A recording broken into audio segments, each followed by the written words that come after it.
Est-ce que la loi de l'attraction, ça marche? Est-ce que cette théorie qui prétend que vouloir, c'est pouvoir, ou mieux encore que le simple fait de visualiser un objectif suffirait à l'atteindre, est-ce que tout ça est bien fondé? Eh bien, c'est justement le sujet qu'on va aborder aujourd'hui.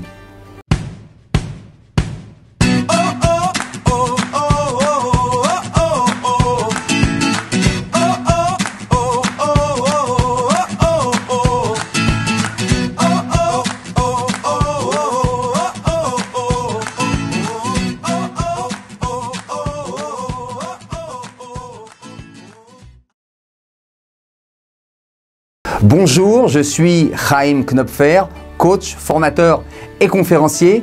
J'accompagne des personnes qui souhaitent développer pleinement leur potentiel, accroître leur confiance en eux et les aider à fixer des stratégies concrètes afin d'atteindre leurs objectifs. Mais avant d'aborder ce sujet si controversé qui est de savoir si la volonté détient réellement le pouvoir d'obtenir tout ce que l'on veut, vous êtes libre, si ce n'est pas encore fait, de vous abonner à ma chaîne YouTube en cliquant ici. Vous rejoindrez ainsi notre communauté de gens motivés et furieusement positifs. Alors, quelle est l'influence de notre volonté sur nos réalisations? À combien notre esprit et nos pensées peuvent déterminer les résultats que nous souhaitons obtenir? Tout d'abord, il faut bien être conscient que si je ne crois pas que je peux faire une certaine chose, ça ne veut pas dire véritablement que je ne peux pas la faire. Ça veut simplement dire que je ne me crois pas capable de la faire. Et cette croyance de mon incapacité est malheureusement suffisante pour m'empêcher de réussir ou même pour m'empêcher de tenter de réussir. Car de la même façon qu'une croyance positive est une énorme force pour nous booster et nous aider à obtenir des résultats, de la même façon, les croyances négatives, celles qui mettent en doute nos capacités, sont de véritables boulets que nous traînons et nous empêchent de vivre la vie que nous méritons d'avoir. Et si nous croyons que notre vie est limitée, eh bien nous risquons fortement de donner une réalité à ces limites.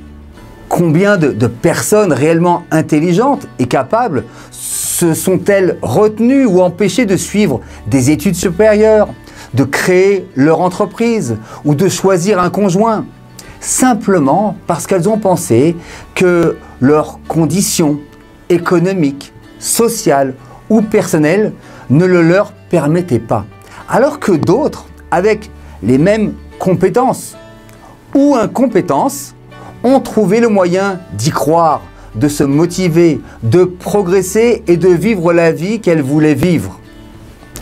Mais vous me connaissez, je ne fais pas partie de ces marchands de rêves qui font croire qu'il suffit de vouloir pour pouvoir. Et qui prônent que le seul fait de vouloir quelque chose est suffisant pour l'obtenir. Non. Et cette affirmation reprise dans la loi de l'attraction, selon laquelle il suffirait de vouloir pour obtenir, ou que la visualisation régulière d'un objectif permet de l'atteindre, est empreinte d'une certaine vérité, c'est vrai, mais elle a été, à mon avis, un peu trop simplifiée et représente un raccourci dangereux. Parce que la recette vers le succès requiert d'autres ingrédients. Et désolé, il ne suffit pas seulement de vouloir pour obtenir tout ce que l'on veut. Pour espérer obtenir un résultat, il faut ajouter, à mon avis, deux autres ingrédients. Et écoutez bien ce qui va suivre parce que c'est ce qui va faire toute la différence entre les rêveurs et les vrais optimistes. Pour donner une chance à quelque réalisation que ce soit d'aboutir. Bien sûr que vous devez être clair sur ce que vous voulez, mais ce n'est pas suffisant.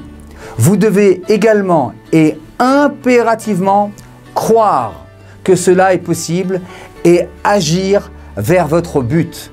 Et donc, en plus du vouloir pour développer la certitude que votre but est atteignable. Et il faudra que vous clarifiez sa faisabilité et ça sera le croire.